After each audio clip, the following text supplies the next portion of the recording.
Olá, eu sou o Flávio Azevedo, fazer com vocês a análise do jogão Coelhão 3, Ferroviária 1. Devolvemos aquela derrota deles, né? Para eles, na Arena do Coelhão, venceram a partida, tirando nossa invencibilidade de mais de 500 dias sem perder lá em nossa arena. Vencemos, demos o troco. Ao apagar das luzes, viramos a partidas e somamos mais 3 pontos. Pontos importantes que ascendeu a equipe em mais uma posição, assumindo a colocação da equipe adversária derrotada. Agora o Coelhão está lá no alto. Está em primeiro? Não, não, está lá no alto. Deixa eu ajeitar aqui. Em 14º colocado, com 10 vitórias, 6 empates e 14 derrotas. Esse foi o problema do Coelhão com o estagiário e o ultrapassado Enderson Moreira, né? Perdemos muitos jogos que nos afastaram do G4 e pela a pontuação das equipes que estão lá no alto da tabela, praticamente impossível subir para a Série A em 2026. Ou seja, como eu já disse em outros vídeos, a gente tem que pensar agora em outras situações diferentes de G4. Por quê? Não dá para chegar lá mais. Por exemplo, a equipe que está em quarto lugar, no momento que é o Atlético Paranaense, que vai completar a rodada hoje, ela já tem 48 pontos. O Coelhão está 12 pontos atrás do quarto colocado, do G4, ou seja, 12 pontos atrás do quarto colocado. Faltando apenas 8 jogos para terminar a competição, praticamente impossível. Só se o Coelhão ganhar todas as 8 partidas que faltam, para aí sim sonhar com essa possível subida. Ganhando as 8 partidas, por exemplo, seria quantos pontos somados? 24 pontos, né? Aí a equipe ia para 50 pontos. Só assim para subir, né? Mas isso é sonho, que é até bobagem falar, né? Mas já pensou? A Série B tem muitos confrontos entre as equipes. Uma acaba segurando a outra, principalmente com os empates. Olha só, nessa rodada, Paysandu empatou com o Cuiabá, Vila Nova empatou com o Criciúma, Atlético empatou com o Amazonas, Volta Redonda empatou com o Goiás. A Série B tem muito empate entre as equipes. Olha só, temos equipes com 12 empates. Olha só, o Atlético Goianiense e o Remo tem 12 empates. É uma característica da competição acontecer muito empate. Mas quem está na liderança, por exemplo, o Curitiba tem 15 vitórias já. O Coelhão tem 10, completou a 10ª vitória. O primeiro critério de desempate é a vitória. As outras equipes que estão lá até no G5 já tem 14 vitórias, 4 vitórias a mais o Coelhão tem. É aquilo que eu sempre falo, né, gente? Empate fora de casa é muito importante, mas o que é decisivo na competição é você vencer as partidas dentro de casa, como mandante. Se a equipe garante as vitórias dentro de casa, um empatezinho de vez em quando já te deixa lá em cima da tabela. Por quê? É só você fazer as contas aí, ó. São 19 rodadas em casa. 19 rodadas. Deixa eu fazer a conta aqui, ó. Deixa eu até fazer uma continha aqui. Deixa eu pegar um papelzinho aqui, peraí. Eu sempre falo essa história, as pessoas duvidam disso que eu estou falando, mas presta atenção, vou só pegar um pedaço de papel aqui. Só pegar um pedacinho de papel. Olha só, são 19 partidas em casa. Imagina, 19 vezes 3 pontos. 9 vezes 3, 27, vai 2, 57. Ou seja, 57 pontos se você vencer todos em casa. Ah, Flávio, ninguém vence todos em casa. Ninguém, né? Mas se tiver um aproveitamento lá em cima, das 19 vencendo pelo menos as 15, por exemplo, aproximadamente 80% das partidas, você garante o G4 pelo menos. Olha só, o líder do momento é o Coritiba, ele tem 53 pontos. Você vencendo todas em casa, você tem 57, ou seja, vai lutar lá no topo da tabela. O Atlético Paranaense, por exemplo, tem 48 pontos. Olha só, eu estou falando de 57, né? O quarto colocado tem apenas 48. Quem ganha em casa é certeza que fica lá no alto. Aí o nosso erro foi o quê? Muito empate. Empate é praticamente uma derrota quando a competição vale 3 pontos, gente. E o empate, ele não é critério de desempate lá, né? Não serve como parâmetro para isso. Ou seja, é vitória. Não pode perder ponto em casa. Perder ponto em casa te obriga a vencer fora. Vencer fora é obrigação de quem é o mandante vencer, entendeu? Ou seja, o nosso erro foi perder muito ponto em casa.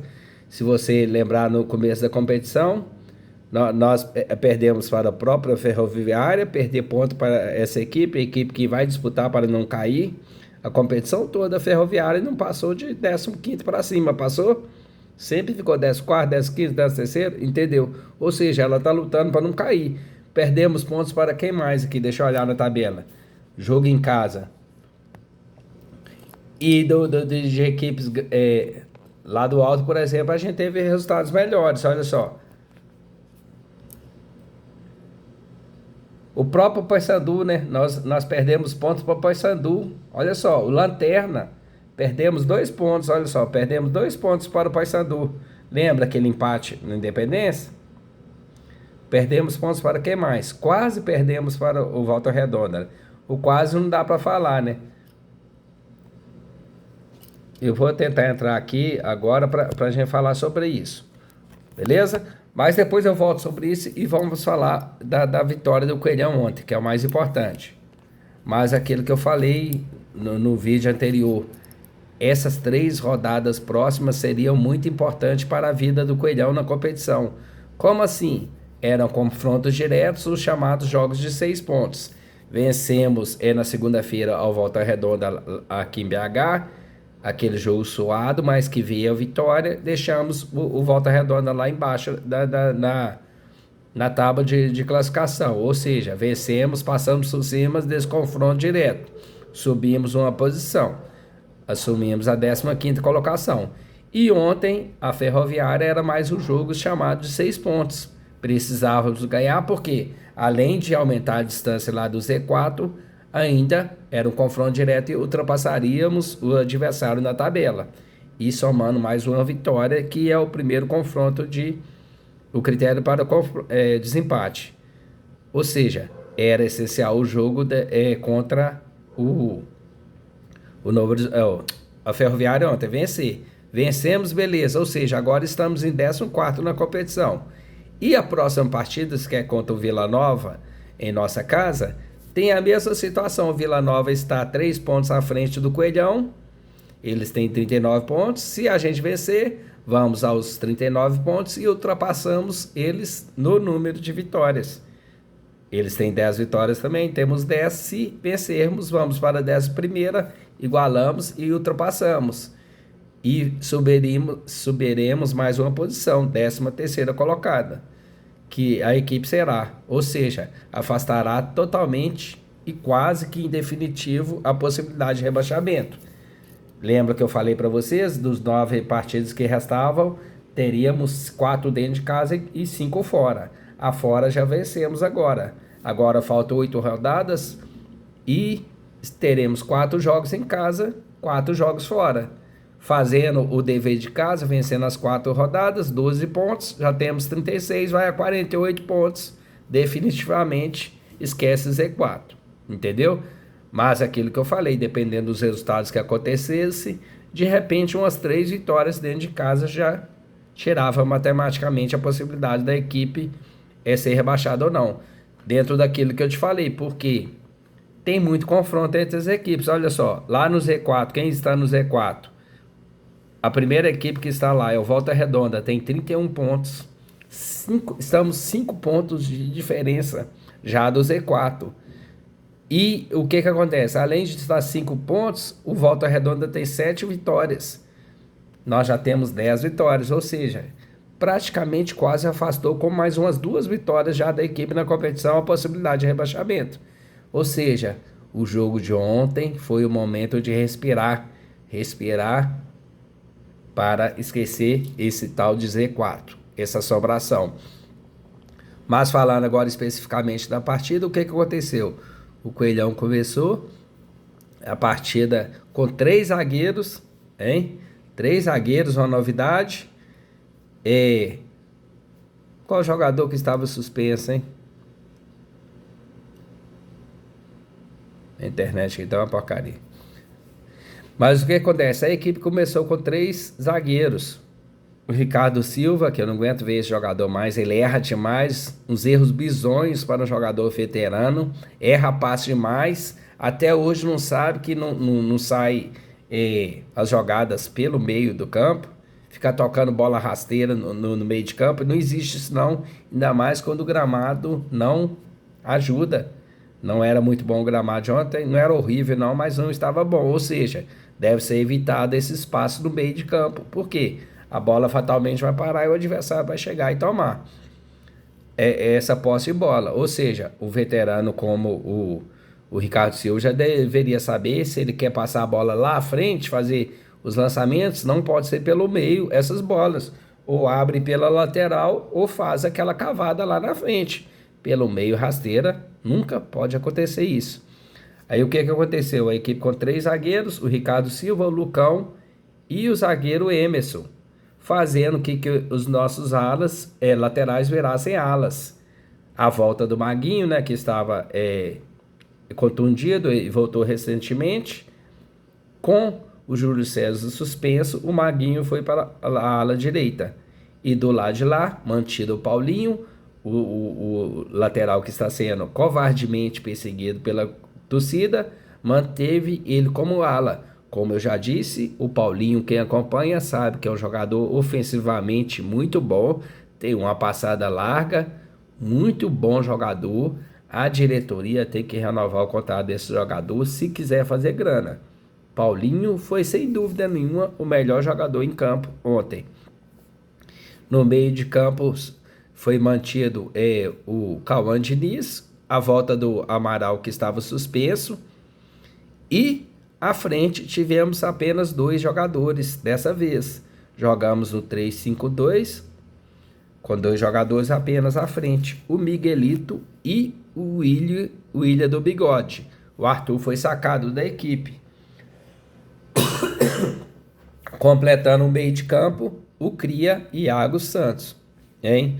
Bom jogador que está tendo uma sequência. Em breve ele vai se firmar como o nosso camisa 10. Anote aí. Iago Santos, muito bom jogador. Tem muito Iago no time. É Iago Santos mesmo. O camisa 40 que ele está jogando é cria da base. Jogamos nessa linha, tá? 3 na zaga. O goleiro Gustavo, a melhor contratação do ano.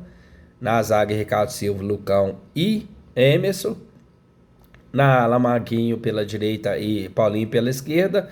No meio campo, Felipe Amaral, Cauã Diniz e o Iago Santos. E à frente, Miguelito e o William do Bigode.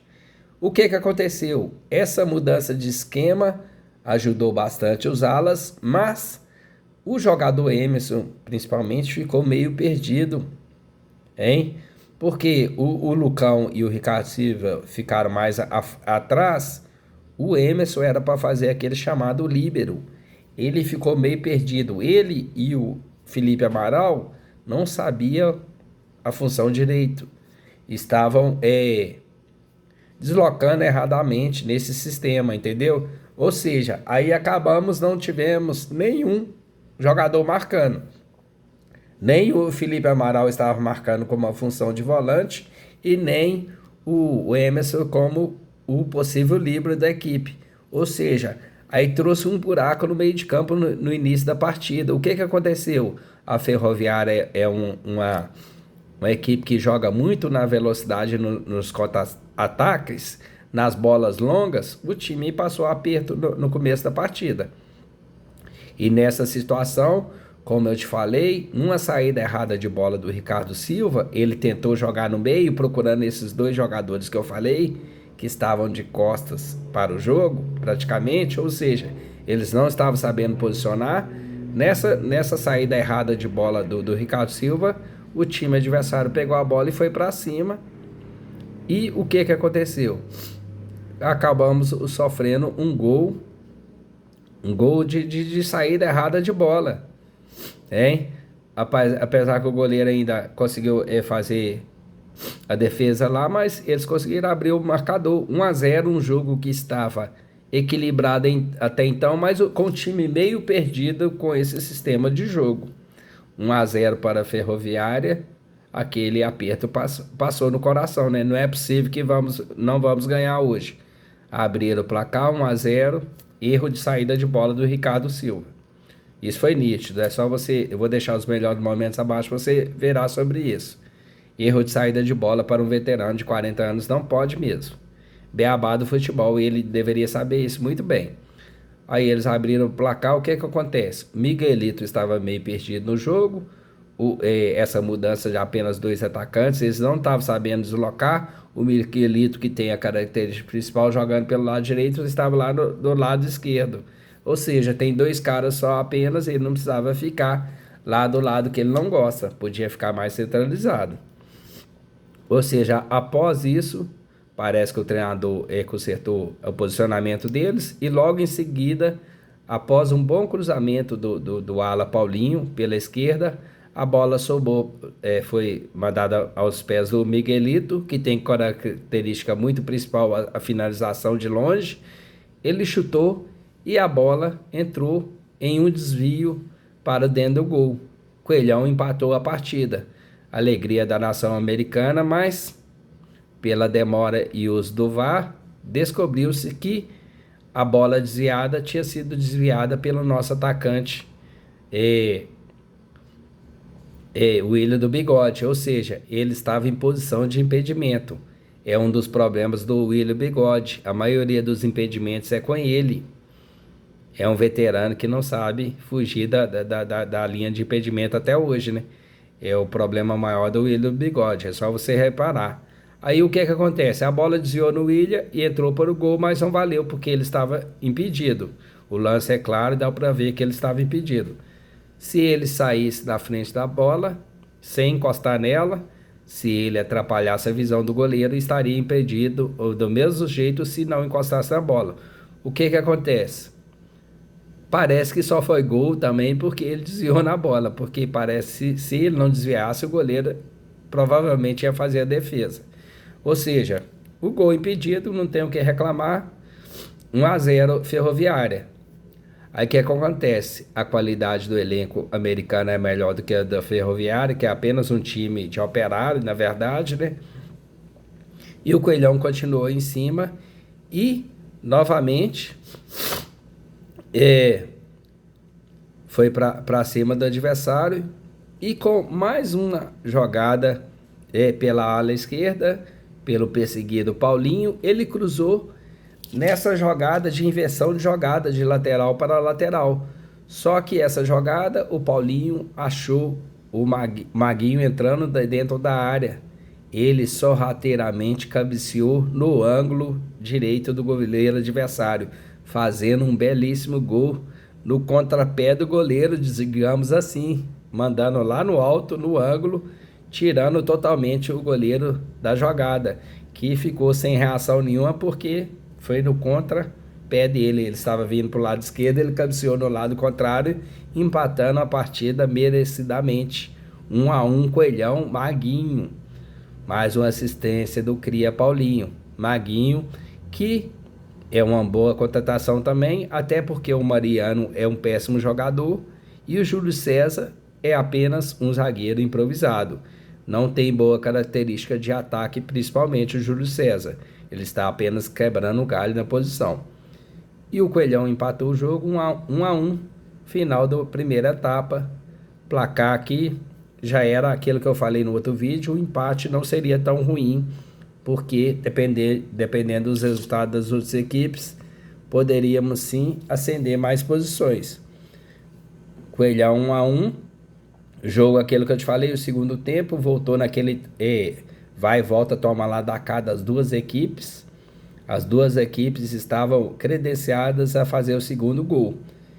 e esse segundo gol, tivemos oportunidade de fazer o gol, mas o goleiro deles salvou e não conseguimos virar o jogo. Isso aconteceu apenas naquela chamada bola parada. Após muitas substituições na partida, o Coelhão entrou com o argentino Quique Ortiz, que em um cruzamento da famosa bola parada de escanteio, aos 44 minutos do segundo tempo, trouxe o gol da virada americana. Tite Ortiz cruzou na cabeça de Lucão, que ganhou no alto e virou o jogo aos 45 minutos do segundo tempo. Coelhão 2-1. Lucão, o primeiro gol dele na competição desse ano. Lucão virou Coelhão 2-1. Durante o segundo tempo, como eu te falei, foi equilibrado, com as duas equipes criando chances, principalmente na primeira etapa. O atacante da Ferroviária, em um contra-ataque, deu azar, que ele ficou cara a cara com o nosso goleiro Gustavo, que fechou bem, mas ele tirou muito do goleiro e a bola bateu na trave, e a Ferroviária poderia ter feito o segundo gol nessa bola. Lance perigoso. Dentro daquela falha que eu te falei, estávamos com 3 zagueiros e 2 volantes, né? E o Iago Santos, e estava tendo um buraco na defesa da equipe. Ou seja, na minha opinião, o jogador Emerson e o Felipe Amaral, principalmente no primeiro tempo, bateram cabeça. Na segunda etapa, houve a melhoria de posicionamento e tivemos menos lances perigosos nos contra-ataques. E ao final do jogo, como eu disse, em uma bola de escanteio, após uma pressão final do Coelhão, viramos o jogo com o Lucão de cabeça, avacoelhando geral no Brasileirão. Virou. Já podia acabar a partir daquele momento, né? 44 minutos para 45, a virada do Coelhão 2-1, fazendo valer aquela melhor possibilidade de criação de gols na segunda etapa, que já estava mais equilibrada, porém com o Coelhão com mais possibilidade de chegar ao segundo gol, e merecidamente conseguiu virar o jogo. Já poderia acabar o jogo, mas o árbitro queria mais jogo, deu 6, 7 minutos de acréscimo, e o que acontece? Aos 49 minutos, pênalti em Fabinho. Fabinho, que tinha entrado na vaga do William Bigode. Aos 25 minutos, Fabinho, retornando de contusão, entrou na vaga do William Bigode, e o Arthur entrou no lugar do Miguelito. Trocaram o ataque. E o que acontece? Aos 49 minutos, um pênalti parecido com aquele que o Paulinho cometeu contra o Volta Redonda. Uma carga nas costas do Fabinho, sofreu o pênalti, que ele mesmo cobrou, afundando a Ferroviária e fechando o caixão deles. Aos 51 minutos, Coelhão 3-1 de pênalti. Virou 3-1 Coelhão. A vitória espetacular, excepcional, e o troco da derrota que tivemos em Belo Horizonte para a Ferroviária, tirando aquela invencibilidade nossa de dia sem perder em nossa arena. Coelhão fez valer o melhor elenco, o melhor futebol, principalmente no segundo tempo. O time, com as mudanças, incorporou mais, com jogadores mais descansados. Ao fim do jogo, essas substituições foram muito importantes. A entrada do Tite Ortiz no lugar do Iago Santos, e os atacantes sendo trocados, Fabinho e Arthur entraram no lugar do Bigode e do Miguelito. Foram alterações importantes. Os jogadores saíram cansados. O Miguelito teve boa participação no primeiro tempo, deu azar no gol anulado, e ele estava muito sendo caçado em campo também, né? Todas as jogadas eram em cima do Miguelito. E o William do Bigode, como eu falei, ele precisa ser mais poupado lá para jogar em Belo Horizonte. O time melhorou no segundo tempo, virou o jogo 3-1 Coelhão, mais uma vitória garantida. Coelhão avacoelhou geral, e agora precisamos pensar na segunda etapa. Precisamos pensar na próxima rodada, aliás. Coelhão jogando em casa contra o Vila Nova. Se vencer, ultrapassa e vai subir mais uma posição, podendo assim definitivamente esquecer da zona de rebaixamento, zona da confusão. Quarta-feira, 9h30, Arena do Coelhão. É dia da torcida comparecer, até porque passamos um aperto e agora a equipe está em ascensão. Não tem desculpa para você não estar no estádio na quarta-feira. É 9h30, é 9h30, é o horário. Lugar de torcedor é no estádio, contra o Vila Nova, para definitivamente pararmos de falar de Z4. Coelhão venceu bem, firme e com crescimento a equipe da Ferroviária. Vencemos o Barcelona? Não. Mas sim, mostramos dentro de campo que a equipe está em evolução, que o novo treinador chegou e bem, está equilibrando a equipe com os mesmos jogadores que aqui estavam. Ou seja, tem o trabalho bom e qualificado do treinador. Lembrando que o contrato do treinador é apenas, do Alberto, é apenas até dezembro. A diretoria já tem que fazer a proposta para ele continuar para a próxima temporada, que será muito importante. Um trabalho de quem está lá, já conhece o elenco, para já fazer as dispensas dos caras que não estão performando na equipe, os veteranos principalmente, e aproveitar essas 8 rodadas.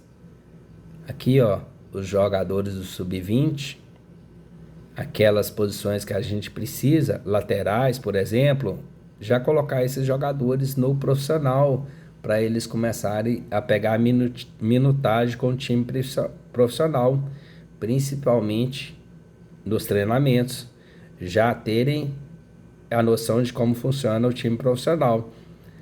Zagueiros também, alguns zagueiros da base, para ser possíveis jogadores do ano que vem. Ou seja, nós temos 8 rodadas que precisamos já fazer esse trabalho para 2026. É muito importante já termos o planejamento para isso.